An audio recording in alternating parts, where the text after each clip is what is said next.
Bonjour ou bonsoir à tous, on se retrouve pour un nouvel épisode de Saveur Merengue. On se retrouve pour le bilan d'une saison après moult rebondissements, beaucoup de déceptions plus que de grandes surprises. On va revenir sur cette saison qui aura été longue et sur laquelle on aura pu faire, pour nous, de notre côté, une première saison chargée un peu en épisodes. On va revenir à travers des catégories sur ce qui aura été marquant, sur les surprises, sur les révélations, sur les déceptions, sur certains matchs clés de la saison. Et comme toujours, on est avec David. Comment vas-tu? Ça va très très bien. Ouais, avec la nouvelle qu'on a appris aujourd'hui, j'espère que tout le monde va bien et que tout le monde se porte bien. Évidemment, on enregistre le jour où Zidane a officiellement quitté le Real Madrid. On reviendra pas sur l'actualité étant donné que c'est quelque chose sur lequel déjà, pour ce qui est de Zidane, on était revenu. Et on a déjà pu traiter un peu le questionnement des coachs. À l'heure actuelle, c'est en train de balancer entre Conte, Raoul et nouveau venu dans la danse Pochettino s'il quitte le PSG. Mais c'est pas le sujet aujourd'hui. On va faire un bilan de cette saison. Et du coup, on a fait différentes catégories. On va commencer par la catégorie des matchs. Donc, on a décidé de sélectionner le ou les meilleurs et pires matchs de la saison. On va commencer par le meilleur, puisque bon, il n'y a pas eu beaucoup de grands matchs. Pour ce qui est du meilleur match, David, auquel penses-tu tout de suite? Ouais, ouais. Euh, Pour résumer la saison en global, je pense qu'en tant que, pas supporter, parce que quand tu gagnes, t'as toujours un petit sentiment de satisfaction, parce que c'est quand même ton club. Mais en termes juste de fan de foot, je sais pas à toi, mais je pense que j'ai pas 5 matchs à ressortir. Où vraiment, genre, footballistiquement, tu sors une perf cohérente de A à Z. Genre vraiment, Cla- cette saison-là, Cla- c'était une des plus difficiles à suivre en tant que fan du Real et en tant que fan de foot, tout simplement. Sinon, pour en sortir un, même si, franchement, on en parlait en off, mais c'est super difficile. Je te dirais, moi en tout cas, un match qui m'a enthousiasmé cette saison, c'est le retour face à l'Inter. Euh, Parce que il y a eu quelque chose de nouveau. Parce qu'il n'y avait pas Casemiro. Déjà, ça, c'est un bon point. ça, c'est un grand événement de la saison, lorsqu'il Parce était pas là. que on est quand même allé chez le champion d'Italie. Et double pivot Kroos Casemiro devant Odegaard, Hazard. À droite, c'était qui? C'était pas Lucas Vasquez à droite ou... Ouais, c'était bien Lucas Vasquez. Ouais, c'était bien Lucas Vasquez à droite. Et du coup, je me demande qui était arrière droit. Bon, bref. Je sais plus. Mais bref, en tout cas, c'était le match qui m'a enthousiasmé parce que on a vu quelque chose de frais en fait. C'était quelque chose de cohérent. Après, c'est vrai que le carton rouge de Vidal aide aussi. Mais globalement, c'était le match qui m'a le plus enthousiasmé, même si c'était pas non plus quelque chose d'incroyable, mais au moins t'avais un Hazard qui était axial, Odegaard qui se plaçait bien en phase offensive, on avait un 4-3-3, c'est ça, c'est-à-dire que Kroos venait pointe basse et Modric montait d'un cran avec Odegaard. Et en phase défensive, ça devenait un triangle inversé, c'était un double pivot. Modric qui venait à côté de Kroos. Et je me rappelle que Modric et Kroos sortent un très bon match ensemble. C'était quelque chose de frais, c'était quelque chose qu'on avait déjà vu. Je sais pas si je te rappelle, c'est le premier match de la saison face à la Sociedad. D'ailleurs, ce Ouais, match qui nous avait menti sur la saison. Je me rappelle, le premier podcast, clairement. on avait dit, ouais, c'est frais, tout ça. J'espère qu'on va Odegaard, il continuer peut comme avoir de ça. l'importance et de la Au continuer dans la final, saison. Ben, 3 mois plus tard, il moisit Arsenal. pas du tout. Mais il y a ce match-là, je pense, où j'ai en tête. J'aurais aimé voulu que Zidane continue sur ça, mais après, bon, il y a le match face à Shakhtar là-bas qui condamne ce système-là et qui condamne Odegaard carrément, parce qu'après ce match-là, Odegaard, on ne voit plus. Mais ouais, s'il y a un match, ce serait celui-là. En termes fraîcheur, après, bien sûr, le match aller face à Liverpool, il est, il est bien. Mais après, c'était pas non plus incroyable. C'était juste que Puis le Zidane a eu la contexte, bonne. puis ouais, Voilà. le déroulement du match favorise plus peut-être au plaisir parce que Le c'était match un face au match où Barça t'avais. aussi, qui était cohérent, qui était bon dans l'approche, mais bon, niveau plaisir, je pense que j'ai pas pris quelque chose de, j'ai pas pris mon plaisir non plus. Mais c'est, tu vois, enfin, on en sort 3-4, quoi. Pas plus sur une saison avec plus de 50 matchs. C'est, c'est ce qui définit un peu notre saison. Ouais, clairement, ouais, bah, je suis d'accord avec toi. Moi, si j'avais un match à citer, c'était un peu une question piège de dire quel est le meilleur match de cette Ouais, parce saison. que, C'est plutôt le, on pourrait presque dire le moins pire, même si bon, il y a quand même eu des prestations correctes. Hein. T'as bien fait de relever en poule le match retour contre Liverpool, contre Liverpool, contre l'Inter Milan. Après, ouais, pour moi, j'aurais cité le match aller contre Liverpool, étant donné on a fait preuve de beaucoup d'efficacité. J'avais en tête Vinicius qui vraiment était super bien utilisé. T'avais Kroos qui a fait un excellent match et vraiment de ce qu'on pouvait attendre dans la création, même si bah, c'était quand même vachement de l'adaptation à un adversaire qui avait énormément de mal à gérer la profondeur. Mais ouais, t'as relevé, je pense, les matchs essentiels de la saison côté positif. Maintenant, on va passer au pire. Et au hum, niveau du pire, on pourrait en citer autant en Ligue des Champions qu'en Liga. Pour ce qui est de la Ligue des Champions, il y a forcément le Shakhtar en match de poule, même si c'est peut-être un match qui au final n'aura pas eu tellement d'incidence au vu du 3-0 et puis bah, de la débâcle au bout de 30 minutes. Mais comme on en a parlé en off, je pense le match vraiment qui est le plus à relever autant dans le contenu, l'approche, l'attitude, tous les aspects, j'ai envie de dire, c'est le match retour contre Chelsea, qu'on a débriefé longuement avec nos amis Nordine, Imran et Yacine, qu'on salue. Et clairement, c'est un match où on a été plus que déçus. On avait pas les cartes en main, mais on avait quelque chose à jouer, quelque chose à montrer. Même si on avait fait une équipe qui est clairement une prétendante au titre, autant que le City de Guardiola, alors que c'est une équipe qui se reconstruit depuis à peine 4 ou 5 mois. Et pourtant, on a livré une prestation, une des pires de la saison, que ce soit autant dans le contexte que dans le jeu. On a été faillible à tous les niveaux, notamment dans la relance qui était et sous pressing, qui étaient nos plus gros points faibles. Là, ça a été l'éclatement ces, ces points faibles en Mondiovision. Et balle au pied, on ne savait strictement rien faire. Moi, je me rappelle, c'est un match qui nous avait énormément frustrés. ouais, bah, en tant que pire match, je pense que celui-là, il est assez inévitable. Parce que ce soit le système qui a été reconduit, alors qu'au match, déjà au match aller, ça n'a pas été cohérent et ça n'a pas été bon. Que ce soit les choix d'hommes, Vinicius à droite, même remettre Ramos, même si bon, il avait pas trop le choix vu que c'est évident. Hazard Hazard à en côté de espèce de Benzema. meneur de jeu Bref, excentré. ce match-là, moi, je pense on en a assez parlé dans le débrief, mais c'est d'assez loin notre pire match parce que déjà que ce qu'on sait faire, c'est pas fameux. Il a essayé de faire ce qu'on sait pas et on a vu le résultat final. C'est que moi sur ce match-là, c'est rare, hein, même si offensivement enfin, on est loin d'être une machine.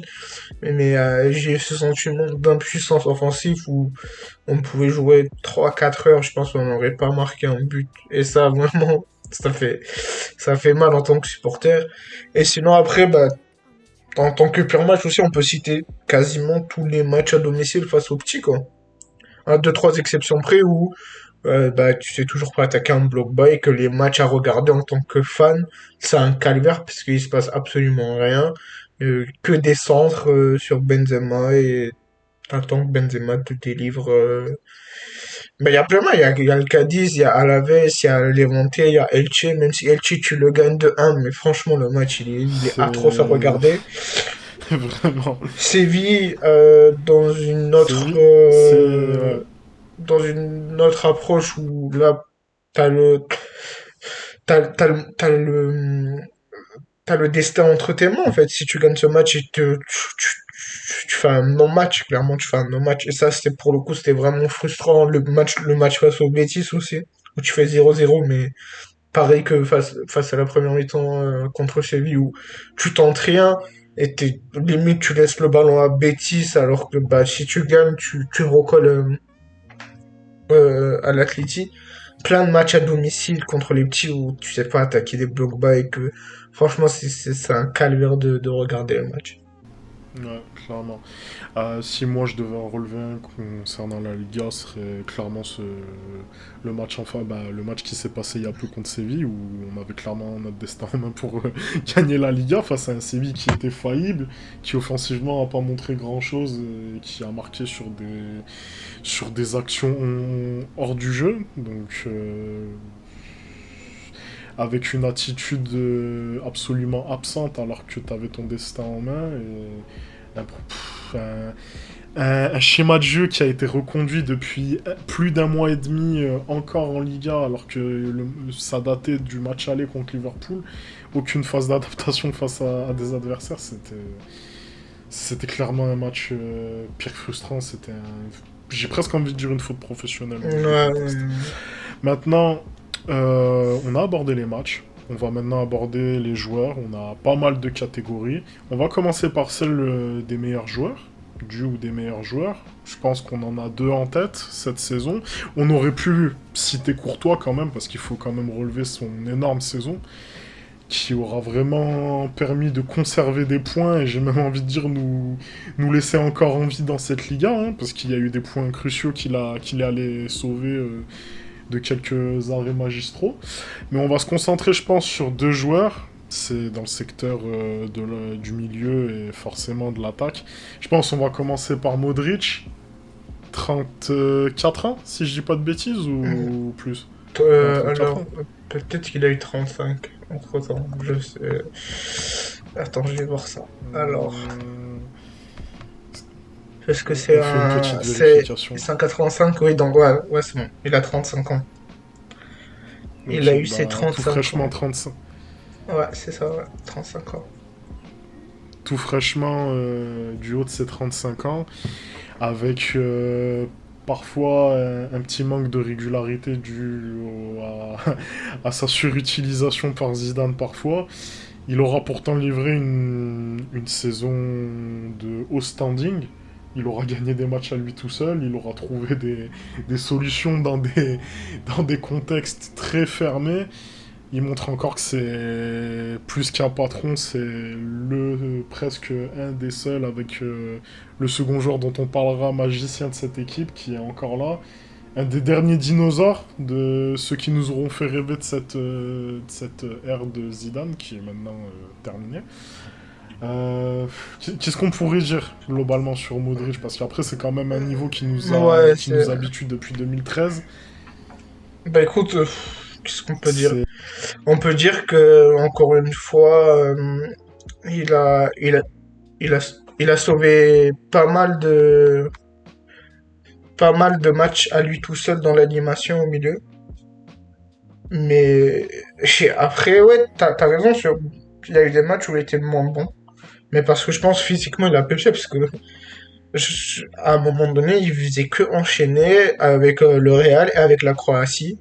C'est-à-dire que même quand il allait en sélection, bah, il jouait. Le sélectionneur croate, il ne le faisait pas reposer, donc il jouait, jouait, jouait. Mais sinon, le match face à Atalanta, par exemple, on a vu... En fait, on l'a vu fort dans plusieurs registres. On l'a vu fort dans la défense, on l'a vu fort dans le dernier tir adverse, on l'a vu fort dans l'organisation, dans la création, on l'a vu fort dans la récupération. Euh, à un moment donné, alors je sais plus si la stat elle est encore valide, mais à un moment donné, c'était le joueur qui interceptait le plus de ballons en Liga à 35 ans, tu vois. C'est dire à quel point sa lecture de jeu est incroyable. et qu'il faut pas courir comme un rhinocéros pour récupérer des ballons, tu vois. On fait souvent ce cliché-là à se dire ouais, il est physique donc tu vas récupérer des ballons, mais en fait, t'as juste à bien lire le jeu et anticiper les lignes de passe et tu vas récupérer beaucoup de ballons. Lui, ça a été le cas. Courtois, on n'est pas revenu sur Courtois, enfin, t'es passé assez vite, mais je pense que si on est vraiment objectif à 100%, je pense que c'est notre meilleur joueur de la saison, Courtois. Je pense que ça a été le plus régulier. Il a pas eu de trou. Je me rappelle, en fait, il a fait quoi? Il a fait une bourde, c'était face à Alaves, où il donne 2 buts à domicile, où on perd de 1. Mais sinon, combien de points il nous sauve, quoi? Je pense qu'il nous sauve facile 7, 8, 9 points. Il est d'une régularité incroyable. Objectivement, je pense que c'est notre meilleur joueur de la saison. Mais moi, si je dois désigner un joueur de la saison, ça va être Benzema. Parce que, ouais, ça va être Benzema parce que, au-delà de ses stats qui sont bonnes, hein, qui sont très bonnes, mais tu vois, on a déjà vu des joueurs faire plus, mais après, faut recontextualiser avec qui il a joué à côté, dans quelle animation, quelle occasion il a eu, parce que, franchement, autant Courtois, tu vois, à un moment de la saison, le Real a su trouver une animation défensive où ça a été correct. Donc, il n'y a pas non plus beaucoup d'arrêts à faire parce que derrière, Nacho Militao, ça tenait la route et que Ouais, on clairement. gagnait nos matchs 1-0, 2-0. Je pense vers C'est février, pour ça que janvier. moi, Ouais, après janvier, je pense, il y avait pas mal de matchs où franchement, défensivement non plus, on n'était pas en souffrance incroyable, alors qu'offensivement, toute la saison, on a été défaillant et que toute la saison, on s'est rattaché qu'à un joueur et c'était Benzema. Alors, des fois Vinicius était au niveau, des fois non. Des fois Lucas Vasquez faisait le travail, des fois non. Lui, il était tout le temps là, il a été régulier. Euh, on l'a dit souvent ici, je pense que c'est sa meilleure saison de sa carrière. Franchement, il a compris le jeu, quoi. Il a compris le jeu. Tout ce qu'il fait, c'est pour le bien de l'équipe. Je pense même qu'il a progressé devant le but. Il y a des actions où il a marqué où je pense qu'il y en a les saisons précédentes, il les aurait ratés. Non, franchement, c'est notre meilleur joueur parce que pauvreté offensive et on s'est rattaché qu'à lui et qu'à côté, il a joué avec des joueurs qui ont pas été réguliers avec lui et un coach qui l'a pas aidé à avoir des occasions.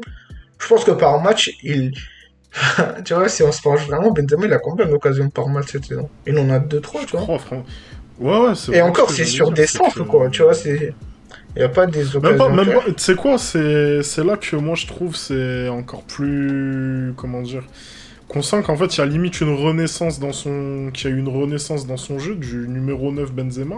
C'est parce que tu vois les occasions qui se créent, elles sont plus uniquement que sur des centres et sur des placements.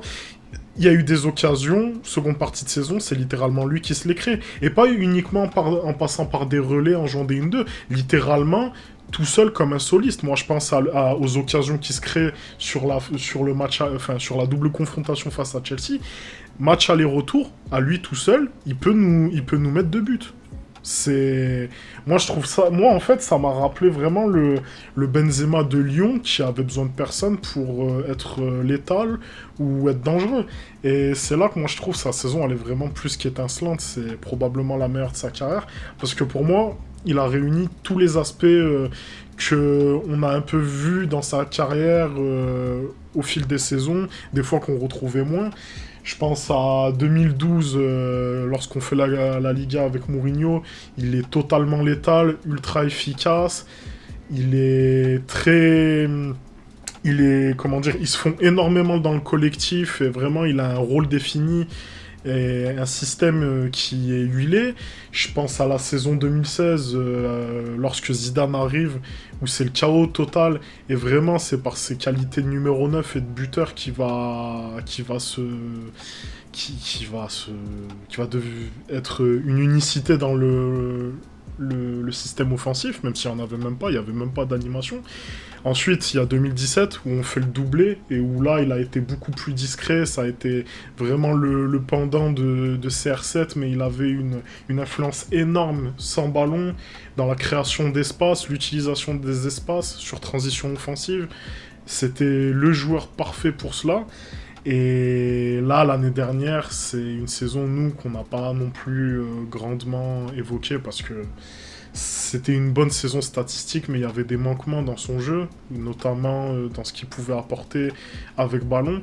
Et là, cette saison, pour moi, depuis le début de sa carrière au Real et même par rapport à ce qu'il faisait à Lyon, où il était vachement créatif et il était beaucoup plus instinctif comme joueur, pour moi, on a retrouvé toutes ses facettes et pour moi, c'est sa saison où vraiment sa panoplie, c'est la panoplie ultime de ce qu'il fait depuis le début de sa carrière. Il a tout, il a toutes les facettes dans le jeu, en tant que buteur, dans les placements, dans l'instinct, il va provoquer, il est dangereux. Vraiment, pour moi, c'est sa saison ultime et je pense que c'est pas terminé que ce niveau. Là, il a réussi à complètement renverser la vapeur qui était sur sa tête depuis 5 ans médiatiquement et extra-sportivement, il a réussi à récupérer une place en équipe de France après tout le scandale qui s'en est suivi. On reviendra pas sur cette affaire parce que je pense que c'est pas la peine d'y revenir.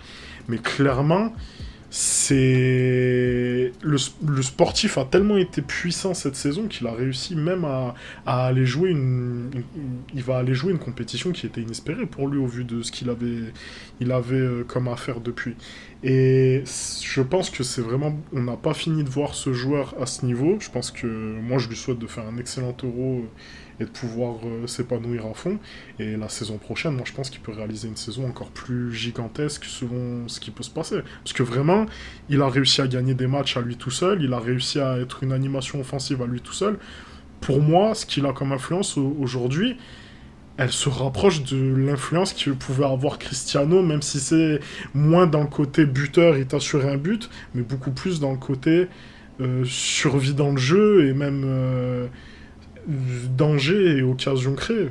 Pour moi, vraiment, on a retrouvé un œuf de classe mondiale et qui n'a pas à rougir avec les autres neufs du circuit qui sont statistiquement Ah bah, au-dessus. aujourd'hui, il fait partie de... Après, chacun a ses préférences et c'est un débat subjectif. Mais Ouais, si une personne vient de me dire, me dit Benzema est le meilleur neuf du monde, je lui dis bah ouais, tu vois.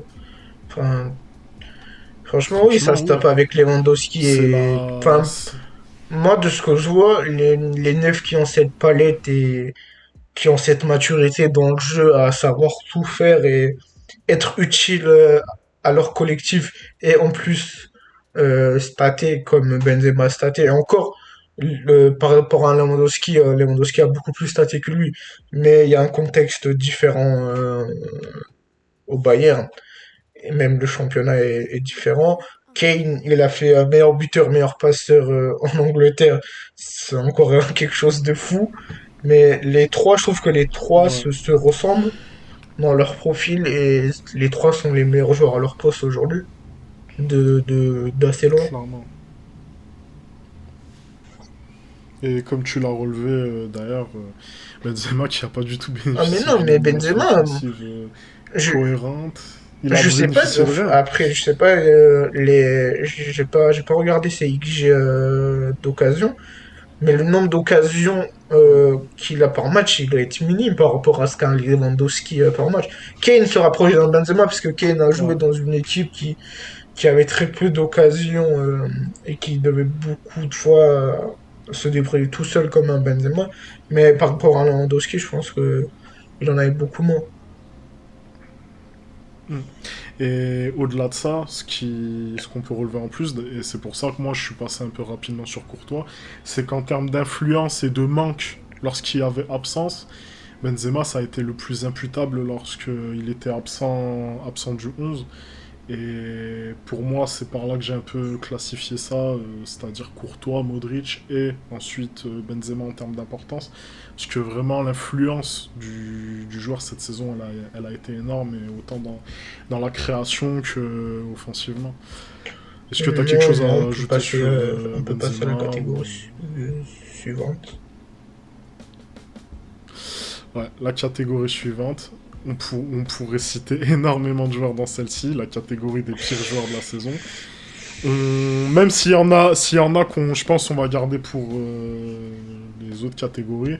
Je pense là, on va vraiment évoquer les joueurs même Bah s'il est après, plus petit, de parler dans une équipe pire comme joueur, du après, ça Real. dépend, parce que, tu vois, moi, personnellement, Ouais, je prendrais pas, tu vois, je prendrais pas la facilité à dire Mariano oui, ben Odriozola, oui. parce ils ont très peu joué. Ils ont très peu joué sur la saison. C'est pas des joueurs dont on attend C'est une ça grande importance, exactement. Et évidemment. je prendrais plus un joueur du 11, ou en tout Après, cas un joueur ah, qui mais a joué beaucoup clairement. de minutes. Et après, toi, je sais pas de qui tu voulais parler.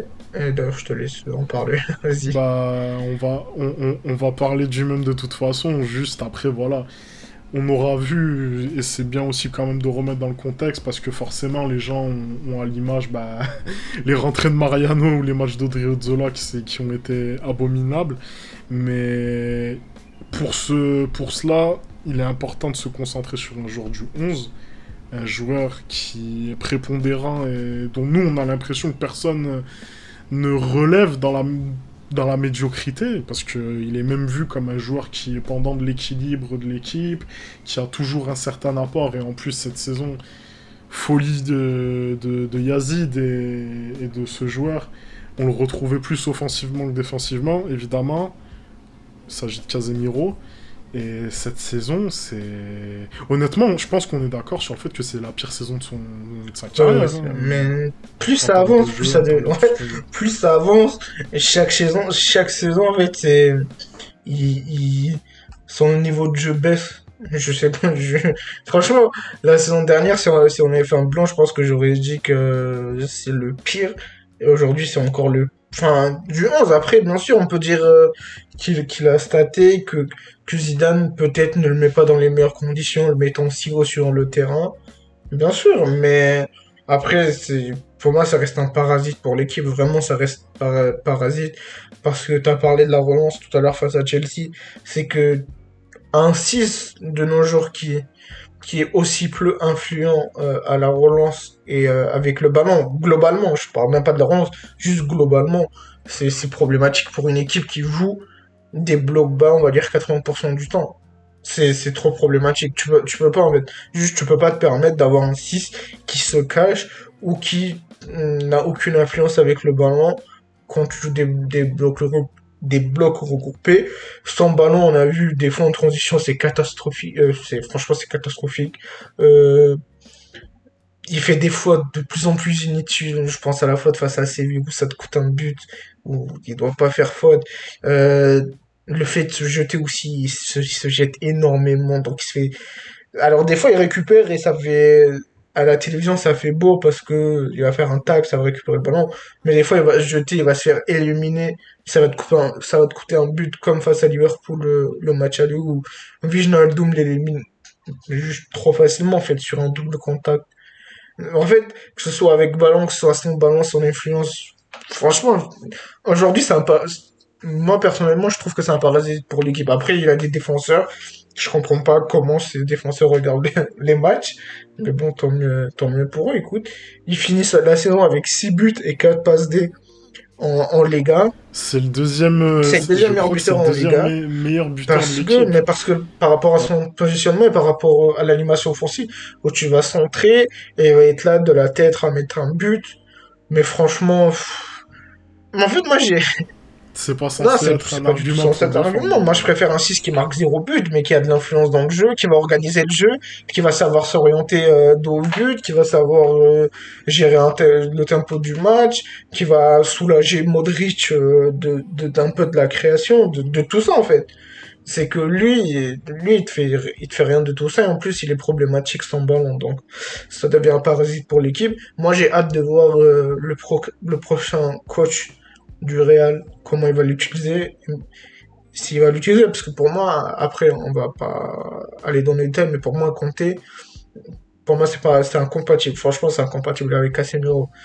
Kanté a toujours eu des 6 qui étaient à l'aise avec le ballon, que ce soit Pirlo, que ce soit Matic, que ce soit Brozovic Ouais, aujourd'hui à l'Inter.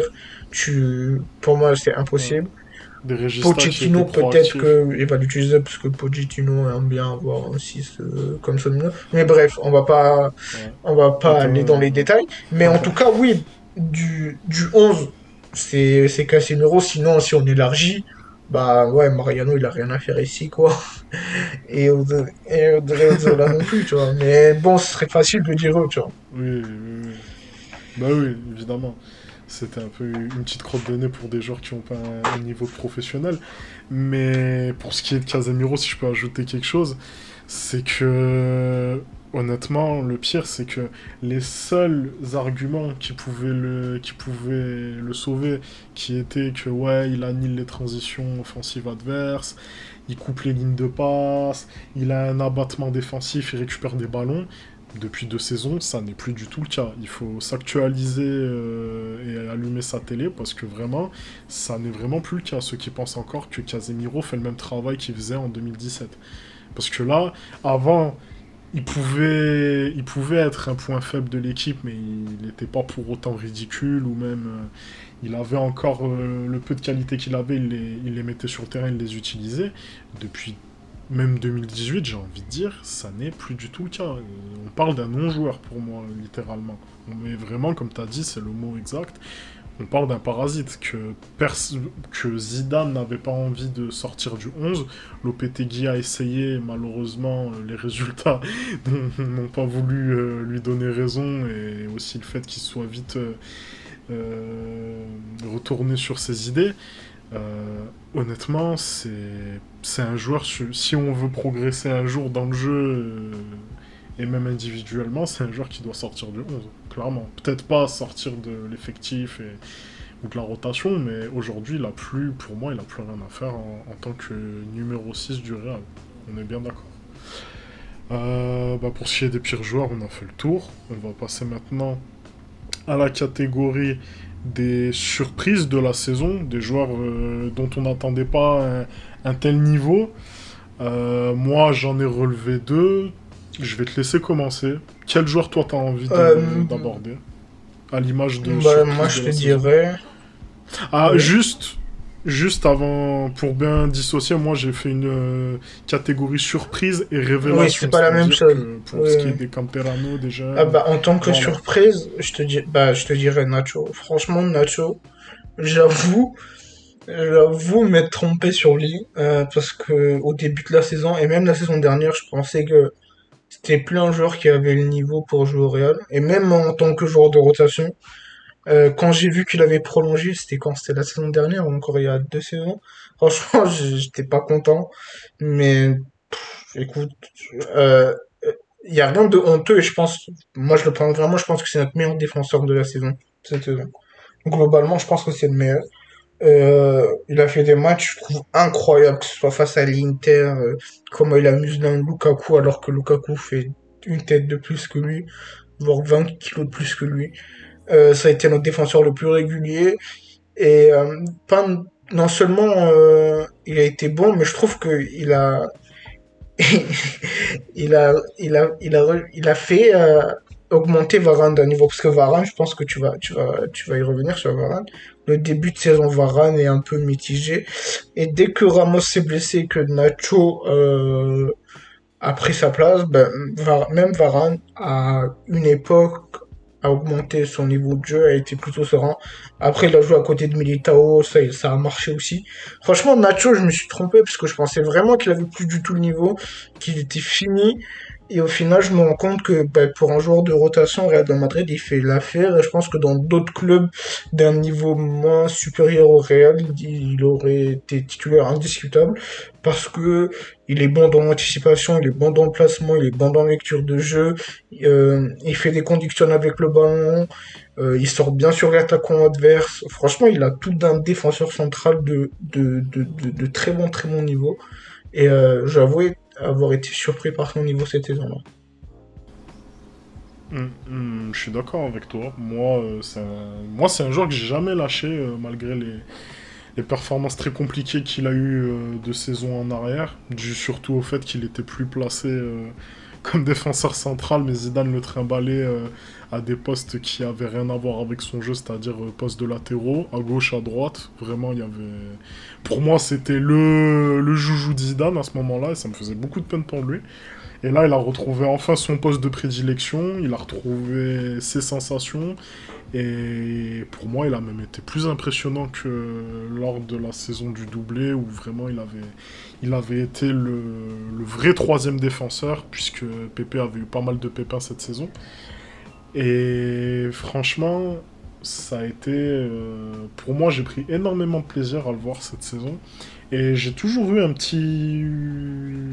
J'ai toujours eu envie, en fait, de le voir dans un autre contexte, ailleurs qu'au Real, pour voir si, justement, qu'est-ce qu'il pourrait proposer. Est-ce que ça pourrait être un leader d'une défense, d'un bon club, voire même est-ce qu'il pourrait être dans un top club et peut-être montrer qu'il a le niveau d'un top défenseur. Parce que pour moi, franchement, il inspire beaucoup de sérénité et je pense même il ferait aucunement honte dans une charnière d'un autre top club. Maintenant, voilà, ça c'est des si, c'est des choses sur lesquelles on peut pas s'appuyer.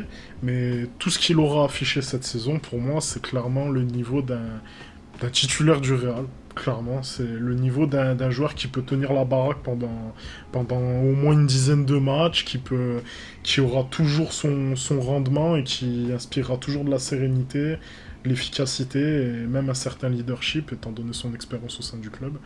Moi, j'allais également relever un défenseur, c'est celui des deux qui a été un peu plus encensé dans l'inconscient collectif. C'est Militao, étant donné qu'il revenait bien de loin après quelques prestations compliquées, bah, notamment contre le Shakhtar en début de saison. Il a profité de la blessure de Ramos, du Covid de Varane, et il a été époustouflant, littéralement, au meilleur moment de la saison, au moment le plus crucial de la saison. Il a montré de la ténacité, énormément de rigueur défensive. Dans les duels, il a été redoutable, vraiment. J'ai adoré voir ce joueur en 1 contre 1 à gérer ses duels, autant que ce soit dans la vitesse que en phase arrêtée. Moi, il m'a rappelé un peu le PP qu'on avait, qui n'hésitait pas à mettre le pied, même si des fois ça causait quelques erreurs. Vraiment, j'ai vu un joueur vraiment qui avait de l'instinct en fait de défenseur, qui hésitait pas à mettre de l'impact et du bon impact, chose qu'on voit rarement chez Varane, malheureusement, même du haut de ses 28 ans maintenant. Et vraiment, pour moi, ça a été un régal de voir tout simplement cette charnière. Ça a été une belle charnière, très complémentaire, autant dans la sérénité que dans l'agressivité, la bonne agressivité côté Militao. Les deux, ils ont une qualité d'anticipation que je trouve fantastique.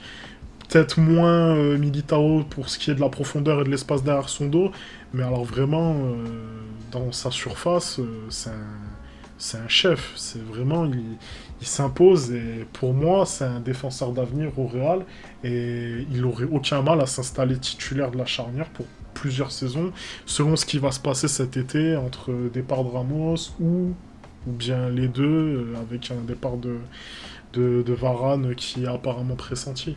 Moi, en tout cas, j'ai vraiment apprécié ces deux défenseurs. Ils ont montré leur niveau au moment le plus important de la saison et ils ont montré qu'on peut clairement compter sur eux sur les saisons à venir. Je sais pas si toi, tu as quelque chose à rajouter sur Militao. Non, Ou peut-être un Militao, autre surpris, je sais pas, parce que moi, j'ai toujours bien aimé le joueur, même la saison dernière. C'est vrai que dans l'opinion publique, après le match face au Shakhtar, ça a été compliqué. Mais moi, j'ai toujours vu en lui des qualités, des défauts. Mais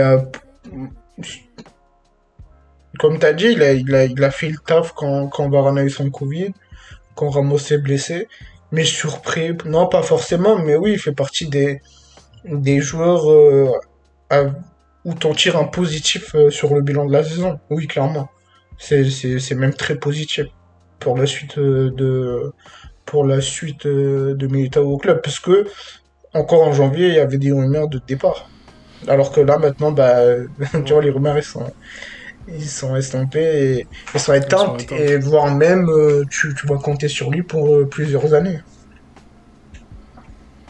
clairement. Parce qu'il est jeune, hein, il est très jeune. Euh... Ah ouais, vraiment, je Bah, crois 23, 21, ouais, c'est il ça, a un truc 22 comme ou ça. 23 ans. Ouais, vraiment, ça a été vraiment une excellente pioche qu'il fallait surtout pas brûlé pour aussi peu qu'il a réalisé, parce qu'il n'a pas eu un temps de jeu énorme non plus. Il a pas eu... Le peu d'occasions qu'il a eu d'ailleurs pour montrer l'étendue de son talent, il avait montré de bonnes choses hein, avant cette saison et le match contre le Shakhtar. Moi, j'étais pareil que toi, hein, j'avais jamais vraiment trop enterré ce joueur. Je me disais surtout que c'est un joueur qui a jamais bénéficié d'une réelle confiance et d'un vrai coach pour qu'on puisse voir l'étendue de son talent. Le contexte a fait qu'on a pu voir tout cela. Et ben voilà, hein, on va pas se répéter, c'est un joueur clairement sur lequel il faudra compter pour la Après, suite. pour les... Euh, Non, non, non, non, non, non, Vas-y, c'est bon. Non, non, non, non. Je me suis trompé de catégorie. J'ai dit un truc, mais ah, passons à la catégorie. vas-y. On va passer du coup bah, aux révélations. Du coup là, on va se concentrer plus sur les jeunes, les entrants de l'effectif. Et cette saison, il y en a un, bah les deux, pour moi, il y en aurait deux à relever, ils sont distingués en fin de saison, c'est des Canterano. Moi, je vais commencer par Antonio Blanco, parce que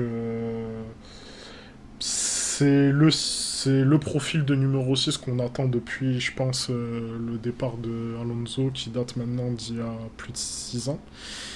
Un 6 balle au pied, qui sait jouer entre les lignes, qui sait se placer, qui sait être proactif, qui a la tête haute lorsqu'il a le ballon, qui sait regarder le jeu, lire le jeu, et dans l'utilisation de l'espace, dans le placement, vraiment, même dans l'abattement défensif, moi, ce joueur a joué littéralement 2 matchs titulaires hein, en Liga cette saison, ou 3 même, mais les 2 premiers, c'est ceux qui m'ont le plus marqué.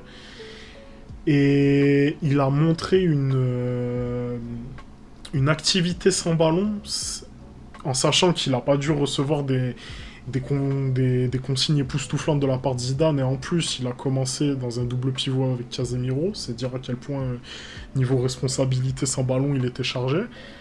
Il a fait un match, pour moi, ultra intéressant, c'était toujours il avait une certaine zone de pression en fait pour le porteur du ballon qui faisait que d'attaquer et tout le temps c'était à la fois une solution pour la relance et c'était vraiment un poison pour le porteur de balle adverse et il a gratté un nombre de ballons impressionnant et balle au pied, il est plus qu'à l'aise. Tu sens que c'est un vrai régista qui est capable de trouver des lignes de passe, qui est capable de trouver des joueurs entre les lignes et qui est capable de casser des lignes.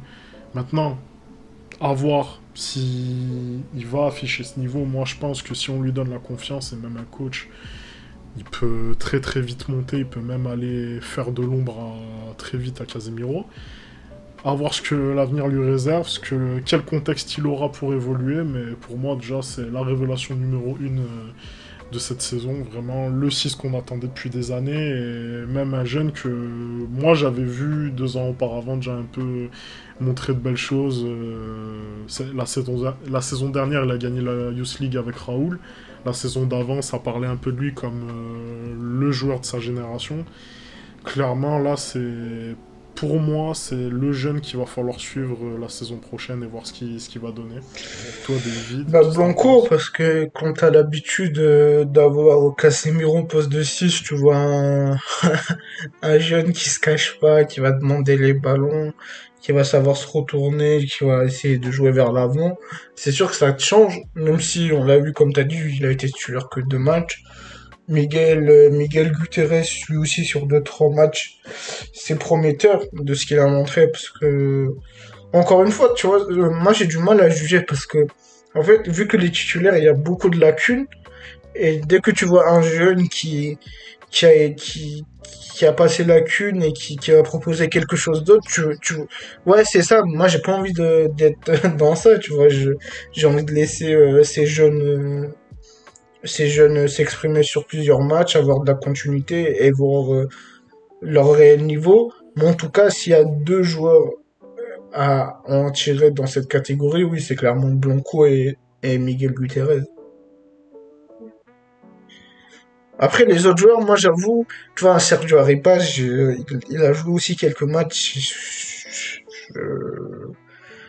Tu vois, genre, ses qualités, à part de courir vite, tu vois, J'ai pas envie de juger non plus, parce qu'on l'a vu sur 2-3 Ouais, matchs. voilà, moi Mais pareil, je je le vois aucune, trouve. enfin, je l'ai pas vu Ouais, quelques c'est qualités sûr. qui en ressort vraiment. Marvin, lui non plus, tu vois. Pareil. J'ai vu Ouais. zéro qualité qui ressort vraiment. Alors peut-être qu'ils ont des qualités et qu'ils ont pas eu assez de matchs à jouer, mais j'avoue, j'ai, ça m'a pas Moi, sauté aux yeux. Tust, qui a fait le boulot face à Getafe, écoute. Lui- Mais ouais, non, sinon, il y a que Gutiérrez et Branco qui nous ont montré de réelles qualités. ouais. Non, moi je suis d'accord. Moi, c'est les deux joueurs qui, pour moi, m'ont pas paru lambda par rapport aux autres, sans les discréditer, qui ont tout de suite, dès le temps de jeu qu'ils ont eu, ils se sont affirmés, ils ont montré des choses. Gutiérrez, t'as bien fait de relever le fait qu'il a bénéficié aussi d'un niveau qui était un peu latent des titulaires au poste, à l'image de Marcello et même Mendy sur un certain moment. Moi, je trouve qu'il est un peu plus à nuancer dans le sens où faut voir évidemment dans la continuité ce qu'il peut proposer, même si là, franchement il a montré de belles choses, surtout offensivement par rapport à Mendy. Je pense que ça peut être une vraie bonne doublure, voire même plus, s'il montre encore d'autres choses. Pour ce qui est de Blanco, moi en fait, c'est pas uniquement de l'enthousiasme, parce qu'en fait, de ce que j'ai vu de lui, c'est quelque chose qui pour moi est hyper important à son poste et même qui fait qu'il, si les choses vont, il va très vite monter et il va pouvoir se distinguer même à ce poste. C'est qu'il a énormément de personnalité. Rien que dans le body language, tu sens qu'il a une vraie personnalité. C'est moi, j'en parlais en off avec Imran. C'est, il a même un body language de sénateur. C'est torse gonflé, tête vers l'avant, vraiment à chercher l'espace. Je trouve que pour moi, c'est vraiment preuve d'une personnalité. Et dans les initiatives balle au pied, il n'a pas une hésitation. Vraiment, il fait le bon choix. Il va chercher vraiment ce qu'il y a de mieux pour l'équipe, pour qu'elle avance ou au moins pour qu'elle puisse avoir le temps de se mettre en place. Pour moi, il a une personnalité qui peut-être est à développer, qui est même sûrement à développer. Mais par exemple, pour un coach comme Conte, moi je trouve que c'est clairement, outre le profil, le type de joueur pour lequel c'est du pain béni. Donc maintenant, voilà, après ça c'est encore des éventualités, on s'appuie sur des choses Après, faudrait que Kanté. qui doivent se confirmer, qui doivent avoir Ouais, lieu. après, Kanté, je sais pas si vraiment, pour le coup, je demande Kanté sur un jeune aussi jeune que Blanco, mais à voir si Kanté arrive. Mais je pense pas que ça va être une pièce maîtresse de son équipe. Il aime bien avoir quand même des joueurs confirmés, référencés dans son 11. Ouais, c'est sûr. Après, avoir moi, je place beaucoup d'espoir dans ce joueur. Vraiment, outre pour ce qu'il montre, il dégage quelque chose, il dégage de la personnalité et de très bonnes choses à développer. À voir maintenant ce que ça donnera, avec quel coach et quel contexte. Et puis de toute façon, c'est la même chose pour Miguel Gutiérrez qui a montré aussi des choses très très très intéressantes. On va passer maintenant aux déceptions, les joueurs dont on avait de l'attente et qui nous ont déçus. Je pense qu'il y en a deux, voire trois à citer. Toi, tu commencerais par lequel? Euh, Déception. Toi, t'en as combien? Parce que moi, j'en ai pas mal, mais je vais en sortir juste un. Moi, je dirais deux, parce que après, on peut toujours évoquer Moi, je sais. Alors, c'est quoi? Moi, je Je vais sais te que tu vas laisser tu vas- Ok, commencer, puis donc on je vais verra. te les laisser. Moi, je vais en évoquer un. Je pense que tu en avais pas. Moi, je vais Marcelo. Franchement, Marcelo. Moi, Ah ouais? Marcelo, j'allais Ah bah, l'évoquer, je hein. m'attends. Franchement, Marcelo. Mais... Ouais, ouais, c'est dans Ah les bah, premiers. là, pour le coup, on n'a pas du tout parlé en off de lui. Mais Marcelo, déjà, dis-toi qu'il y a 2 semaines, je pensais qu'il était beaucoup plus vieux que ça. Là, je vois, il a 33 ans, je pensais qu'il en avait 35, vu son niveau de jeu sur le terrain. Mais Marcelo, quelle déception. Franchement, c'est terrible à dire, c'est une légende du club, c'est le vice-capitaine. Enfin, le troisième, vu qu'il joue pas. Mais quelle déception, c'est-à-dire que il a pas beaucoup joué cette saison. Il a joué 1052 minutes en Liga. Je sais pas combien il a joué en Ligue des Champions, moins, parce que Zidane a beaucoup moins fait un tournée en Ligue des Champions. Et c'est surtout qu'il a joué contre des équipes petites, tu vois. Zidane, il ne faisait pas jouer face face au gros. Et là où, face au bloc bas, il pouvait t'apporter, lui, par sa créativité, par sa qualité de centre, euh, par sa qualité de s'associer sur le côté gauche, ben, ça n'a pas été du tout le cas. Défensivement, ça a été encore plus catastrophique que d'habitude. Physiquement, ça a été un désastre, c'est-à-dire que à la 45e, il était cuit, alors qu'il jouait tous les 15 jours. Euh, Même dans l'attitude, des fois, je l'ai trouvé scandaleux, tu vois, en tant que capitaine.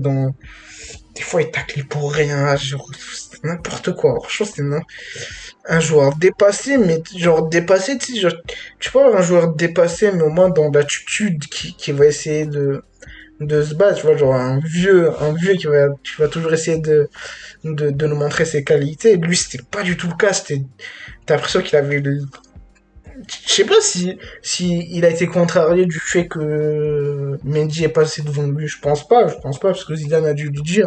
Mais les peu de fois qu'il a joué titulaire, ça a été un désastre. Et d'ailleurs, il y avait une stat, c'est que dès que Marcelo jouait, le Real n'arrivait pas à gagner, voire le Real perdait, tu vois. Après, c'était pas lié qu'à lui, mais que défensivement, il te rapportait rien.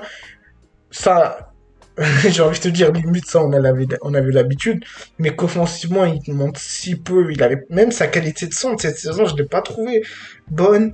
Euh, c'est une déception parce que je m'en attendais quand même un peu de lui. Je pensais pas qu'il était aussi fini. Je me disais qu'il aurait pu faire le taf face aux petites équipes, mettre quelques galettes sur la tête de Benzema, tu vois, et ça n'a pas été le cas, hein. J'avoue, j'ai été très déçu par ça. Ouais, mais t'as très bien résumé le cas Marcello, hein. J'ai presque envie de dire un joueur à l'agonie, parce que vraiment, c'est triste de le voir à un tel niveau décevant. C'est une catastrophe.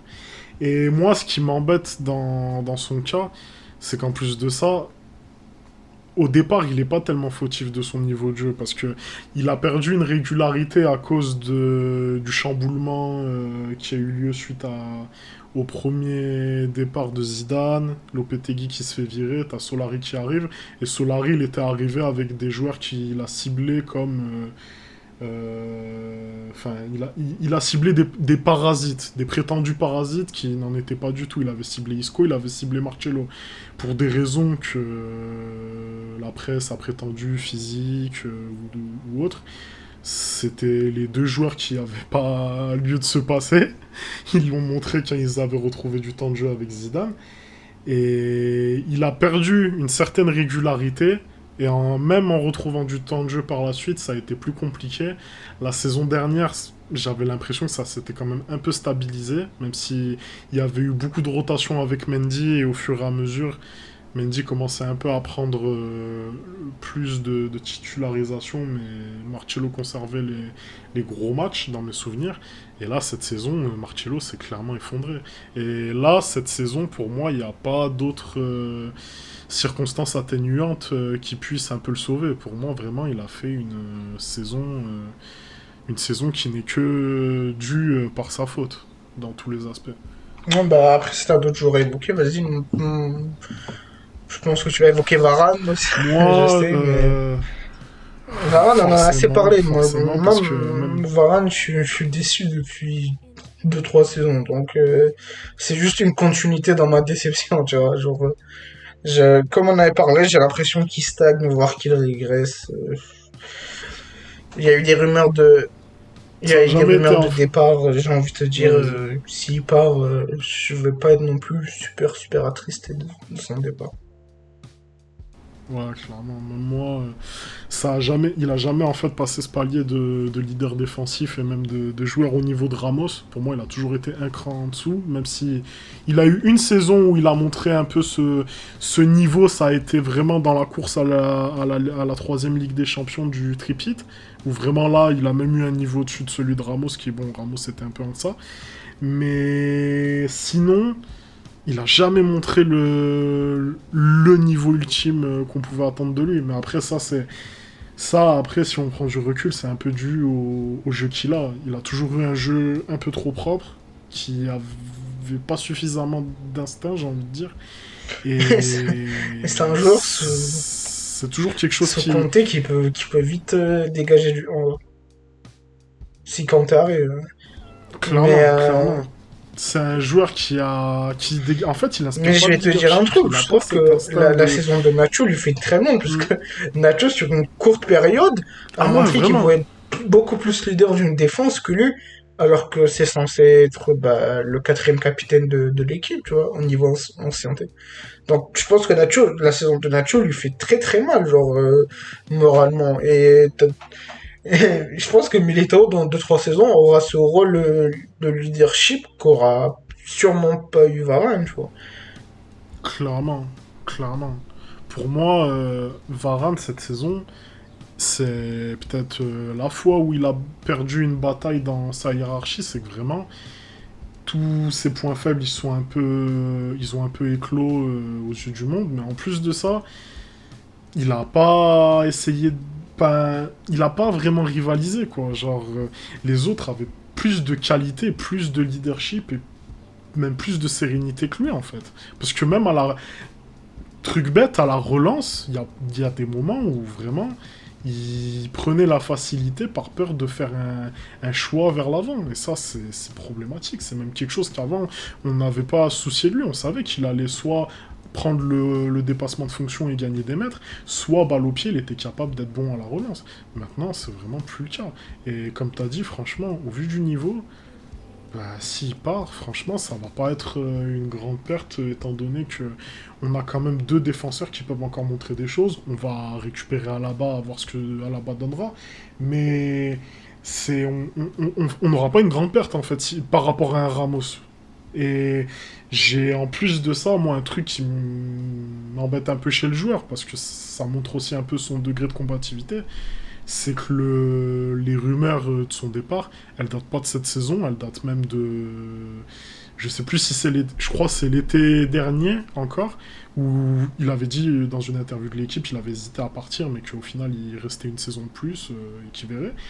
Et j'ai l'impression qu'en fait, il a peur de se battre pour sa place au Real. Et plutôt qu'essayer de vraiment sortir de sa zone de confort, j'ai l'impression qu'il préfère aller, avec le CV qu'il a, aller chercher ailleurs une place de peut-être de leader de défense. Mais pour moi, pour moi, il avait plus à montrer et il est en train de faire tout l'inverse. Je suis bien d'accord. Après, t'as d'autres joueurs. Après, Hazard, Carvajal, c'est des déceptions, mais c'est plus lié aux blessures, donc je sais pas.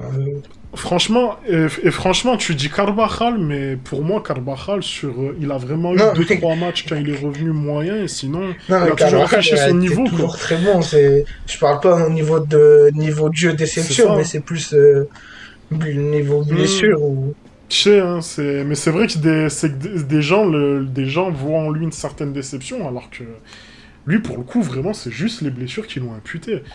Là où un hasard, c'est un cas un peu plus particulier, mais encore une fois, moi je pense aussi que les blessures, personnellement, elles ont leur influence et il y a une gestion qui a été faite par Et Zidane qui a été on peut catastrophique. mettre dans la Vraiment. liste déception aussi Asensio qui a stagné, voire régressé par rapport à la saison 2017-2018 et même la saison du doublé. Ça, on peut mettre dans la liste déception.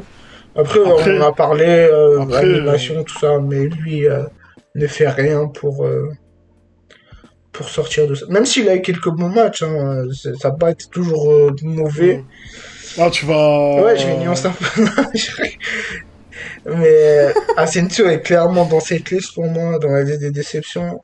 Après, Vasquez, il a eu des bonnes périodes durant la saison. Comme ça, on va évoquer tous les joueurs. Mendy, tu le places où? Mendy, pour moi, en vrai, c'est une déception, mais c'est une déception que peu de Ah gens oui, peut-être vont comprendre, parce que pour moi, en fait, c'est relatif en fait à l'appréciation qu'ont les gens depuis toujours de ce tu sais joueur. que Moi, le truc, j'ai c'est que j'ai réfléchi. vu ce qu'il a fait Tu sais que un j'ai peu à réfléchi Lyon. et je me dis que ça pourrait Ouais, être notre futur Casemiro des postes à gauche. Genre que beaucoup de notre fanbase l'apprécient, mais qui voient pas ces lacunes qui sont très problématiques. pour un club au Real. Vraiment, mais moi je suis d'accord avec toi, tu vois. Après, Oui, un Casemiro. Casemiro, je sais pas, j'irai peut-être pas jusque-là, mais pour moi, un joueur qui serait dispensable du 11, je suis pas loin de le penser. Maintenant, faut voir sous un autre coach. Ouais, mais Moi, le je truc, pense c'est que c'est qu'un autre lacune. coach, Moi, un coach comme Conte, moi, ça c'est que moi, peut... je veux bien, mais Ouais, c'est des tu vois, lacunes qui hein, sont je sais pas si inhérentes à un lui, en coach fait. va savoir, à part si tu, si tu ramènes que Roberto Carlos dans le staff ou quoi, mais tu vois, sa qualité de centre, tu vois, un coach, il peut t'aider sur des déplacements, sur la compréhension du jeu, Moi, je mais pense... est-ce qu'il va t'aider Moi, sur le fait d'apprendre à centrer, tu vois? Ça, je sais pas.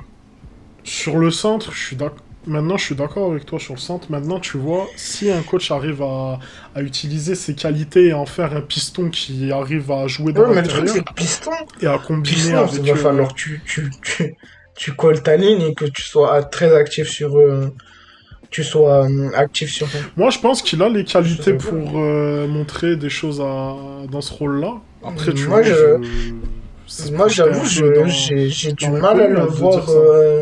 être un titulaire avec un. Je- Même avec un coach, tu vois, même avec un Zidane, je pense que à un moment donné, ça aurait bloqué. Même avec un Zidane qui, je pense que ça aurait pu bloquer parce que tu peux pas te permettre d'avoir un latéral gauche qui produit aussi peu offensivement. C'est, pour moi, Ouais. En fait, moi, le truc, c'est que il pourrait être mieux utilisé, il pourrait afficher un meilleur niveau, mais en fait, pour moi, et c'est peut-être dur, mais il a pas un niveau de top, en fait. C'est même pas il a pas le bah, niveau d'un Marcello ou quoi, c'est il a bah pas un ouais, mais niveau ça de vient top, en fait. de sa qualité de pied, je trouve. Et... C'est aujourd'hui, tu vois, un Trent Alexander, Non, il peut masquer ses lacunes par rapport à sa qualité de pied. Et ce qui va te laisser en défense, il va pouvoir te l'apporter offensivement par des passes D, par des décalages. Alors qu'un Mendy, alors il va te rapporter défensivement parce que c'est plutôt un joueur fiable défensivement. Par contre, offensivement, ouais, il te rapporte quasiment rien. Il te mais rapporte tu quasiment rien. vois, c'est même défensivement, moi je trouve qu'il a montré certaines difficultés Mais tu sais pendant que cette saison. Il y a des saisons. Là, il y a eu des matchs où vraiment dans le placement, je l'ai trouvé Mais tu aussi vois, honteux pour genre, un Marcello, quoi. Ferland Mendy, tu vois, un latéral gauche, surtout dans une animation à la Zidane, c'est-à-dire que quasiment tout passe par les côtés et tu bombardes de centre. Tu vois, il a zéro passe D en Liga sur 2207 minutes jouées. Tu vois, je trouve ça, tu vois, c'est honteux comme ça. Je suis désolé, mais tu vois, c'est honteux. Tu vois, un Lucas Vasquez, il en a 5. Un Lucas Vasquez, il en a 5. Un Carvajal qui a très peu joué. Attends, j'ai trouvé ça. Un Carvajal qui a très peu joué, il en a 2. Tu vois, enfin, un latéral gauche qui est titulaire indiscutable, il a 0 passe D en 2207 matchs joués. Tu vois, enfin, c'est, je trouve ça hyper problématique. Et je sais pas comment un autre coach. Bah après, on espère parce que on a rien contre lui, tu vois, mais. Après, bah, 0 passe D en un but et 0 passe D en Ligue des Champions. Moi, en fait, moi, j'ai l'impression qu'on m'a arnaqué avec ce joueur. Peut-être t'as l'impression Parce que d'avoir acheté un les qualités Ferrari, que mais les en gens... fait, tu te retrouves avec une Peugeot 207. Mais c'est ça, en fait, parce que vraiment, notamment les supporters lyonnais, ils voyaient en lui un joueur de classe mondiale. Et moi, j'ai vu des choses qui étaient intéressantes à Lyon, dans un contexte où, bon, il avait quand même de quoi s'exprimer, même si c'était Genesio, même si c'était... En fait, pour moi, il pouvait primer sur ses qualités dans le contexte dans lequel il était. Mais il montrait des petites choses par rapport à un Théo Hernandez où, par exemple, là, ça avait été totalement une fausse hype. Mais je trouve pas en lui toutes les promesses que les gens voyaient en lui, quoi. Quand je l'ai vu commencer avec le Real, j'ai vu là où il avait des qualités, mais j'ai vu aussi très vite là où en réalité c'était pas un joueur au-dessus du lot. Et toi, t'as parlé balle au pied. Moi, je trouve défensivement, c'est pas non plus un monstre de défense. C'est un joueur qui sait s'imposer défensivement. Dans les 1 contre 1, je trouve qu'il est encore, il a des choses à améliorer. Ça peut être fait. Mais défensivement, moi, j'ai pas vu de très belles choses. Mais t'as raison de te focaliser sur l'offensive, où là, c'était apparemment vraiment un joueur qui avait énormément à montrer. Et offensivement, plus ça va et plus Alors, on c'est va remonté. accélérer, parce que ça fait Et... déjà 1 heure. Qui on n'a pas Ouais. évoqué? Valverde. Bon, lui, il a eu beaucoup de blessures, donc à voir, hein. Valverde, Moi, Valverde, honnêtement, je trouve pas que c'est une déception. Je trouve que... Il... En fait, honnêtement, il est utilisé comme un ouais, chevreuil. Donc à à partir de partir là, de là, faut qu'est-ce que allumer, tu veux attendre de faut lui? allumer Moi, Animal Planet, faut refuser ses prestations. Euh, non, mais Tony voilà, Kroos. faut allumer Tony la Kroos, personne. surpris, parce que globalement, il fait une bonne saison, même si... Moi, je l'ai noté dans les surprises, tu vois, Kroos, parce que, comme je l'avais déjà évoqué dans les podcasts, il a montré des choses que moi, on n'avait jamais vues chez lui. Maintenant, sa fin de saison, honnêtement, elle est redescendue et il a remontré le joueur qu'il était au pire moment, j'ai envie de dire. Mais après, bon, dans des contextes où c'était plus difficile, Chelsea, moi, j'arrive un peu à le pardonner parce qu'en fait, je connais le joueur depuis tellement d'années que je sais qu'il aurait pas fait mieux. Mais bon, contre Séville, par exemple, c'est c'est pas fameux. Et au final, ouais, moi, je vais rester sur le fait qu'il a produit de belles choses à un moment donné, que ça aurait pu être forgeur de quelque chose. Mais bon, on va dire ça reste petite surprise. Parce que vraiment, c'est quand même le joueur qu'on connaît depuis des années, juste il a montré plus. Et dans un contexte qui n'était pas propice à cela. Ouais, moi je suis d'accord avec toi. Qui on n'a pas évoqué? Odegaard. Prometteur sur la première partie de la saison, mais après, écoute, ouais, bon. Zidane lui a pas fait confiance, Zidane n'a pas eu envie de faire quelque chose autour de lui, quoi. Vinicius, moi je vais te dire, saison mitigée. Des fois, prometteur. Moi je vais te le mettre prometteur. À voir avec un coach, avec un nouveau coach, mais prometteur. Ouais, voilà. Isco, Ça reste pire à la joueur. main. Lui, on pouvait le placer dans les pires joueurs, mais vu qu'il a très peu joué, on peut pas le placer. Mais grosse déception, et on espère qu'il va avoir une belle carrière d'acteur, parce que j'ai l'impression que il est plus dans le cinéma que dans le football, notre cher Nisco.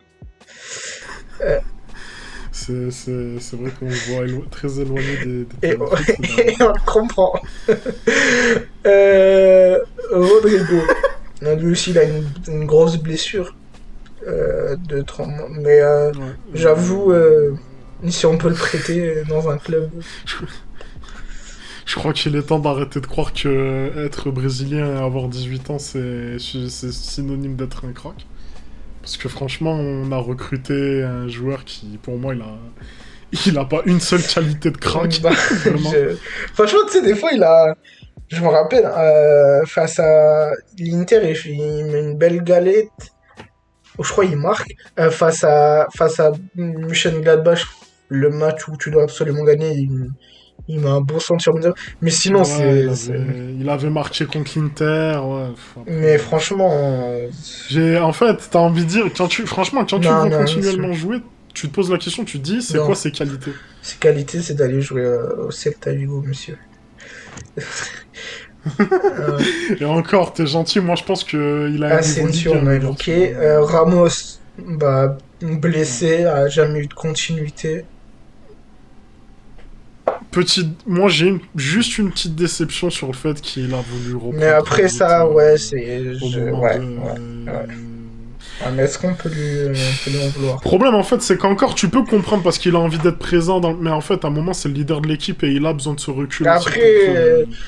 Là, il a tué sa saison au après, pire moment tu vois, en tentant j'aurais aimé de que jouer... Luis Enrique et Zidane le stop aussi. Mais après, c'est difficile quand t'as le capitaine. Ouais, en plus il y Moi, avait... j'avoue, En moi, j'avoue, plus il le y fait que avait Luis Enrique l'appelle Pour alors qu'il le... est même pas rétabli de sa blessure, en plus il le fasse jouer, ça, j'avoue, j'ai pas Mais du tout compris. moi, le problème, c'est que... Parce que les sélections, elles sont quand même d'un commun d'accord avec le joueur. Pour ce qui est de Ramos, je pense que Bah, de toute façon, Enrique, il a notamment expliqué pourquoi il l'avait pas sélectionné, comment ça s'est passé. Il a eu une discussion avec Ramos et il a tenu à savoir ce qui était le mieux au vu de son état. Moi, je pense ils ont eu un peu la même conversation au moment où il avait été appelé lorsqu'il rechute. Et moi, je sais pas pour en vouloir à Ramos bêtement, mais à un moment donné, il n'a pas la conscience de se laisser le temps de récupérer. Ça, c'est un peu ce qu'on a vu aussi avec Hazard, qui a souvent été Après, tu sais, relancé ça, trop vite, sur ce genre de questions, ou mal relancé tu sais, d'ailleurs à cause sur de ce genre de Zidane. questions, enfin, je sais pas qui blâme. Est-ce que c'est le joueur qui... Après, le joueur va toujours vouloir jouer le plus rapidement possible. Pour moi, c'est toujours au staff et au coach de Ouais, voir. c'est dur de le blâmer Il dans y le a sens aucun où c'est joueur le qui va te leader et dire, qui veut tu être sais présent quoi, je dans suis les pas à moments charnières de 100%, l'équipe. mets-moi sur le banc, je vais pas jouer. Je pense qu'il y en a aucun, tu vois.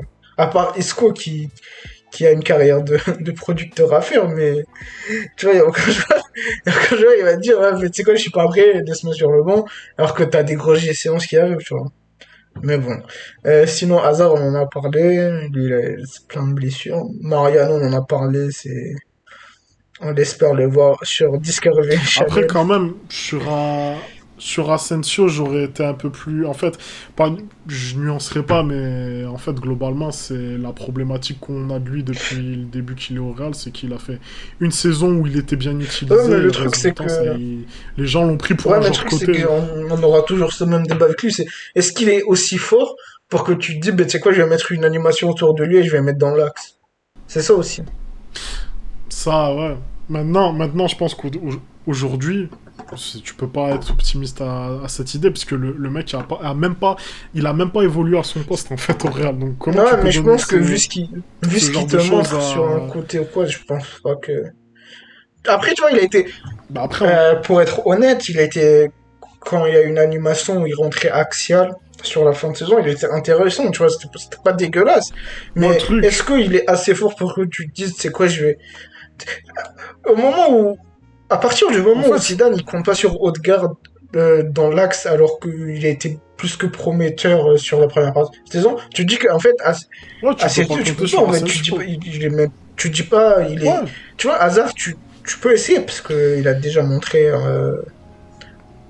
Après moi, c'est plus dans le arriver à cette conclusion, c'est plus dans le côté pragmatique, parce que tu sais que Asensio n'a pas évolué dans ce qu'on. Il a même pas évolué en fait au poste de qui a joué au diable Ouais, contre mais je me la dis, est-ce Sociedad. qu'il Hein. Moi, est. j'ai jamais vu Après, au Real il a dans ce fait une match-là. très bonne saison, je crois, à l'Espagnol Parce que en tant que 10. Mais le je me dis, pro, est-ce que même il a des réelles qualités le pour jouer problème, 10? En fait, j'en sais rien. Après, peut-être qu'il a pas. mais On n'en on sait n'en rien, sait mais rien. moi, en fait, quand je le vois jouer, je, je me dis pas, si on met ce mec-là 10, il va nous rapporter quelque chose. Moi, j'avoue, Après le, avoir été très hype sur sa première saison, et la hype, elle est très vite redescendue quand j'ai vu qu'en fait, j'arrive pas à vraiment déceler ses réelles qualités, tu vois. Alors que Odegaard, en fait, Odegaard a des après qualités où tu te le, dis, ouais, un 10 il peut jouer 10 Asensio, à voir, après, à voir dans un autre club, je sais pas moi, à Séville, à Villarreal, dans un club intermédiaire, mais... moi je pense que le train est passé pour lui au niveau des qualités dont on a parlé. En plus, il a eu les croisés. Mais en fait, moi ce que je trouve, en fait, c'est même pas comparable les deux cas parce que en fait, c'est pas pour défendre Asensio, c'est juste objectivement, t'as Odegaard, lui, il a évolué avec ses qualités dans son poste, à son rôle, et sans même parler même aller d'Odegaard, Asensio, après la saison du doublé, il évolue qu'à contre-emploi. Et la saison où il joue piston, il a eu deux trois bons matchs, honnêtement, notamment contre le PSG, le match retour au parc. Le problème, c'est qu'en fait, même si c'est des bons matchs, il joue à contre-emploi. C'est pas là où il est le meilleur. Là où il avait été le meilleur, c'est en tout début de saison, même si il était pas totalement axial, dans ses zones référentielles, il était purement entre les lignes et dans le demi-espace. Et il avait fait un match énorme contre Valence. Il y avait eu l'absence de Cristiano. Après, c'est pas là-dessus qu'il faut s'appuyer pour dire que ouais, il est prometteur, ci et ça. Mais le truc, c'est qu'en fait, depuis tout ce temps, on l'a vu évoluer. En fait, j'aurais pu comprendre qu'on on mette en doute ses qualités intrinsèques s'il avait évolué dans un contexte où il n'est pas tant un contre-emploi que ça. Le problème, c'est qu'en fait, depuis tout ce temps, il a joué qu'un contre-emploi. Et moi, je me rappelle, des fois, ça faisait un peu le comparatif avec Vasquez. Vasquez, à contrario, il a jamais joué à contre-emploi. Il a joué avec ses qualités à son poste, que ce soit piston ou ailier droit. C'est des postes qu'il connaissait et dont il avait les repères. Mais tu vois, Asensio, Asensio, cette il a jamais saison, eu des repères d'un mec qui peut jouer piston. Asensio, cette saison, il y a des matchs où il a joué relayeur. Je l'ai pas trouvé. Je sais pas, moi, ce jour-là, j'avoue avoir énormément de mal à le voir même dans le corps du jeu. Après avoir, peut-être il va faire une très bonne carrière s'il part du Real et qu'il s'installe dans une équipe qui va lui donner les clés. Mais en tout cas, jamais je le vois au Real, Tout... un coach lui donner les clés, parce que je pense qu'il n'en a pas les capacités. Ouais. Et que, À voir si un coach arrive à le faire renaître et à trouver en lui des choses qu'on n'a jamais vues aussi, mais même si moi je suis pas non plus hyper optimiste à ce niveau.